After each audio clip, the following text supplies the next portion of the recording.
మానవుని భవిష్యత్తు ప్రశ్నార్థకంగా మారింది. వాతావరణ మార్పులు, రాజకీయ పరిణామాలు, అత్యాశ, వైఫల్యాలు ఇవన్నీ మనిషి అంతానికి మూలమని అనుకుంటారు. ఎప్పటికప్పుడు ఇదే చివరి తరం అనుకుంటూ ఉంటారు. మా తరంలోనే ప్రళయం సంభవిస్తుంది, అందరము చనిపోతాం అని ఎవరికి వారు అనుకుంటూనే జీవితాన్ని అలా గడిపేస్తూ ఉన్నారు. ఈ ఆలోచనతోనే భావి తరాలకు వేయవలసిన పూల బాటను మర్చిపోతూ ఉన్నారు. ఇలా ఎందుకు జరుగుతుంది అని మనల్ని మనం ప్రశ్నించుకుంటే ఒకటే సమాధానం దొరుకుతుంది. అతి క్లిష్టమైన పరిస్థితుల్లో మనం జీవనాన్ని సాగిస్తున్నాం. ఇక్కడ ప్రతి ఒక్కరూ ఎవరికి వారు ప్రశ్నించుకోవాలి. చివరి మానవుడు ఎప్పుడు పుడతాడు? అప్పటి వరకు ఎంతమంది బ్రతికి ఉంటారు? దీనికి సమాధానం ఎవరూ సరిగ్గా చెప్పలేరు. ఒక పెద్ద ఉప్పు రాయిని ప్రామాణికంగా తీసుకోవాలి. అంటే ఉప్పు ఉన్నంత వరకే కాదు, అది కరిగిపోయాక కూడా దాని రుచి మారదు. దాంట్లో వేసిన పదార్థాలకి అదే రుచి వస్తుంది. అప్పటి వరకు ఎంతమంది బ్రతికి ఉంటారు అన్నది తెలుసుకోవాలి అంటే ఇప్పటి వరకు ఎంతమంది మరణించారో తెలియాలి. ఆధునిక మానవుడు దాదాపు 2 లక్షల సంవత్సరాల క్రితం ఉద్భవించాడు. అతను తన కుటుంబ సభ్యులతో కలిసి అన్ని కళల్లోనూ ఆరితేరిన వ్యక్తి. కథలు చెప్పడంలోనూ, పరికరాల్ని తయారు చేయడంలోనూ, పరిపరి విధాలుగా ఆలోచించడంలోనూ, అందరూ కలిసి ఏదైనా పని చేయడంలోనూ ఆరితేరినవారు. అయితే అందులో చాలా వరకు మనం లేవు. ఆహార కొరత, జీవించడానికి ఇబ్బందులు, తరిగిపోతున్న జీవితకాలం మనకి దాదాపు 2 మిలియన్ల జనాభాను చేరుకోవడానికి 1,50,000 సంవత్సరాలు పట్టింది. నిదానంగా జరుగుతున్న అభివృద్ధి వల్ల వ్యవసాయ విప్లవం వచ్చింది. అదే మన చరిత్రకు ప్రధానమైంది. 300 మిలియన్ జనాభాను చేరుకోవడానికి 10,000 సంవత్సరాలకు పైగానే పట్టింది. దానికి కారణం పారిశ్రామిక విప్లవం. అప్పటికి 1800 సంవత్సరంలో 1 బిలియన్ మంది జనాభా ఉండేవారు. 120 సంవత్సరాల్లోనే ప్రపంచ జనాభా రెట్టింపైంది. ఈనాటికి అది 8 బిలియన్స్కి చేరుకుంది. గడిచిన 2 లక్షల సంవత్సరాల నుంచి ఇప్పటి వరకు 117 బిలియన్ మానవులు జన్మించి జీవించారు. అంతేకాదు వారిలో 109 బిలియన్ మానవులు చనిపోయారు. అంటే కేవలం 7% మంది మాత్రమే ఇప్పటికీ జీవించి ఉన్నారు. మొదటి 1,50,000 సంవత్సరాల కాలంలో ప్రతి నిమిషం 270 మంది పిల్లలు జన్మించేవారు. అంతకుముందు ఉన్నట్టుగా ఇప్పుడు లేదు. ఎక్కువ మంది జనాభా ఉన్నా కూడా పెరిగిన లివింగ్ స్టాండర్డ్స్ కారణంగా ఇప్పుడు బర్త్ రేట్ చాలా తక్కువైపోయింది.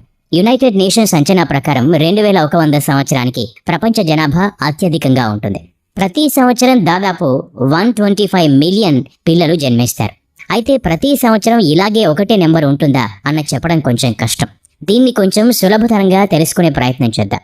ప్రపంచ జనాభా చివరికి వచ్చేసరికి ఎంతమంది మిగులుతారు అన్నది తెలుసుకోవాలంటే అసలు ఎప్పుడు మానవ జాతి అంతమవుతుంది అన్నది తెలియాలి. ఇది కూడా నిర్దిష్టంగా చెప్పేవారు ఎవరూ లేరు. కొత్త ప్రయోగాల పేరుతో మనల్ని మనమే నాశనం చేసుకుంటున్నాం. అయితే ప్రళయాన్ని ఎలా తట్టుకోవాలో, ఎలా నిలబడాలో అర్థం చేసుకునే ప్రయత్నాలు కూడా చేస్తూ ఉన్నాం. మన భూగ్రహం మీద పడే ఆస్ట్రాయిడ్ దిశని మార్చడంలో, న్యూక్లియర్ వెపన్స్ తయారీలో ముందడుగు వేసే ఉన్నాం. యాంటీబయాటిక్స్ కనిపెడుతూనే ఒకవైపు ప్రపంచం మొత్తం భారీగా వైరస్ని వ్యాప్తి చేస్తూ ఉన్నాం. పారిశ్రామిక వ్యవస్థ మన జీవన సరళిని చాలా మెరుగుపరిచింది. దానితో పాటు పర్యావరణాన్ని కూడా నాశనం చేసింది. ఇది ఇలాగే కొనసాగితే మనిషి జీవితకాలం మరింత తగ్గే ప్రమాదం ఉంది. ప్రపంచ నాశనం కూడా దగ్గరలోనే లేకపోలేదు. ఒకవేళ దీన్ని మనం తగ్గించుకోగలిగినట్లయితే జీవితకాలం పొడిగించడంతో పాటు పర్యావరణాన్ని కూడా కాపాడుకోగలం.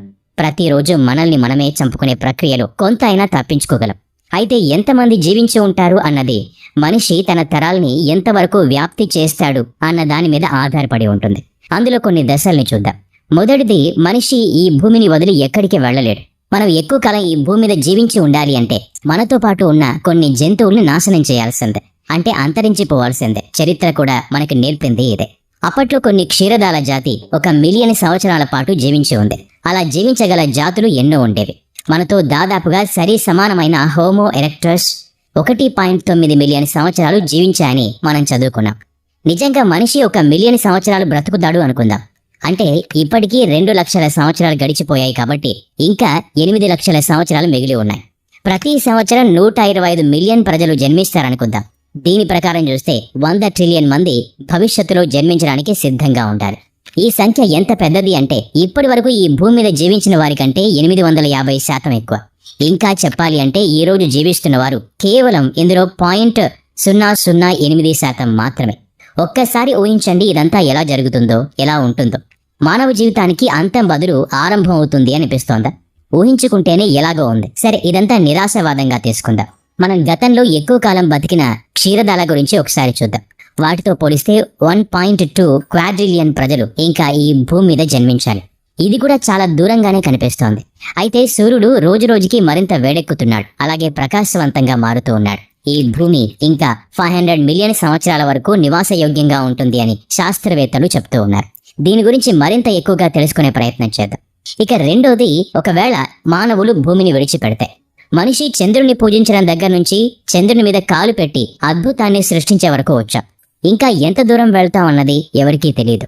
రాబోయే కొన్ని వందల సంవత్సరాలు ఇంకా దారుణంగా మారుతాయి అనేది ఒక వాదన. ఉపరితలం, వనరులు, ఇంకా శక్తి, ఈ మూడు జీవించడానికి అత్యవసరంగా కావలసినవే. మానవ జీవితానికి కావలసిన శక్తి ఇచ్చేందుకు సూర్యుడు సిద్ధంగా ఉన్నాడు.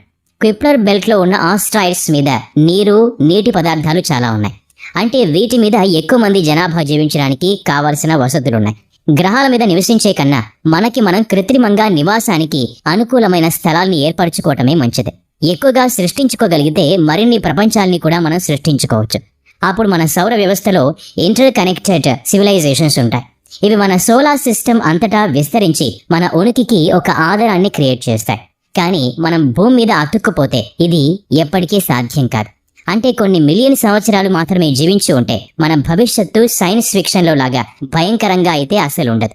దాదాపు 4 కోట్ల మంది ప్రజలు జన్మించడానికి వెయిట్ చేస్తున్నారు.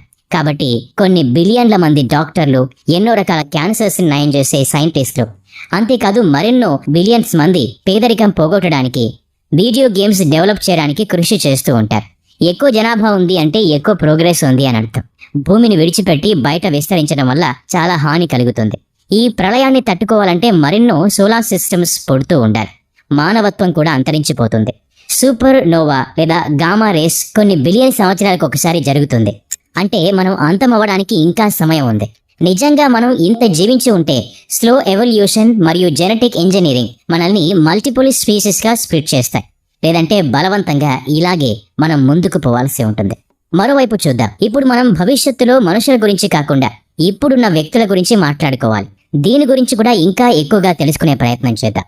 ఇక మూడవ దశ, ప్రజలు సౌర వ్యవస్థని విడిచిపెడతారు. సౌర వ్యవస్థ ఎంత అపారమైందో పాలపుంతలోని బిలియన్ స్టార్స్ మధ్య ఇది కేవలం ఒక స్టార్ సిస్టమ్. ఒకవేళ భవిష్యత్తులో ప్రజలు 100 బిలియన్ నక్షత్రాలని కాలనైజ్ చేస్తే మరియు అక్కడ 10 బిలియన్ సంవత్సరాల పాటు నివసించగలిగితే ప్రతి ఒక్క సంవత్సరం 100 మిలియన్ జనాభా సృష్టిస్తూ ఉంటే అప్పుడు భవిష్యత్తులో 100 ఓక్టీలియన్ మంది ప్రజలు నివసించే అవకాశం ఉంది. 100 ఓక్టీలియన్ అంటే ఒక్కటి పక్కన 29 సున్నాలుంటాయి. భవిష్యత్తులో ఆండ్రోమెడా గ్యాలక్సీ పాలపుంతలో కరిగిపోతుంది. అప్పుడు మనం స్థిరపడటానికి మరో ట్రిలియన్ నక్షత్రాలు మనకు అందుబాటులో ఉంటాయి. ఇక ఫ్యూచర్ సివిలైజేషన్స్ వారు నివసించడానికి కావలసిన ఎనర్జీని బ్లాక్ హోల్స్ నుంచి వెతుక్కోవాల్సి ఉంటుంది. ఇదంతా ఆలోచించడానికి మనకి బాగానే ఉన్నా అప్పటికీ ఇంకా పుట్టని మనుషుల సంగతి ఏంటి? గ్యాలక్సీలో లభించే ఎనర్జీ మొత్తాన్ని ప్రతి మనిషి కన్స్యూమ్ చేయగలిగే ఎనర్జీతో భాగిస్తే అప్పుడు ట్రెడిసిలియన్ మంది ప్రజలు నివసించడానికి అవకాశం ఉంటుంది. అంటే మన భాషలో చెప్పాలంటే 1 మిలియన్ ట్రిలియన్ ట్రిలియన్ ట్రిలియన్ మంది ప్రజలు.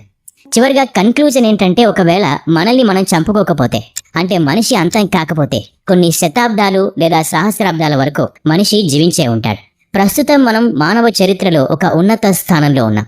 జీవించడానికి కావలసిన అద్భుత అవకాశాన్ని సృష్టించుకుంటున్నాం. టెక్నికల్గా, పర్యావరణంగా లేదా సామాజికంగా. ఇంకా ఉనికిలో లేని వ్యక్తులందరికీ మనం ఏం చేస్తున్నామో చాలా ముఖ్యం. మనం ఈ భూమి మీద ఉన్నంతకాలం వారి కోసం ఏమి ఉంచుతున్నామో అది కూడా ముఖ్యమే. కాబట్టి మానవ జీవితాలకు సంబంధించిన దీర్ఘకాలిక భవిష్యత్తు గురించి ఆలోచించడం ఒక ఆశావాదమే. మనం వర్తమానాన్ని నాశనం చేస్తే చాలా మంది వ్యక్తులు ఉనికిలోకి రాకపోవచ్చు. భవిష్యత్తులో ఎంతమంది జన్మిస్తారు అనేది కేవలం ఒక అపోహ మాత్రమే. అసలు ఇప్పుడు మనం చేసే పనులు వారి భవిష్యత్తు నిర్ధారిస్తాయి అనేది ఎవరైనా ఒప్పుకోవాల్సిన నిజం.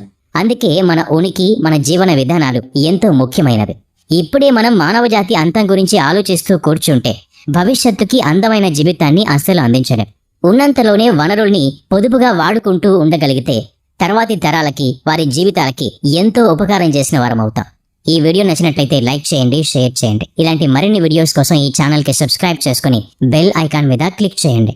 నెక్స్ట్ వీడియోలో మళ్ళీ కలుద్దాం. Thanks for watching.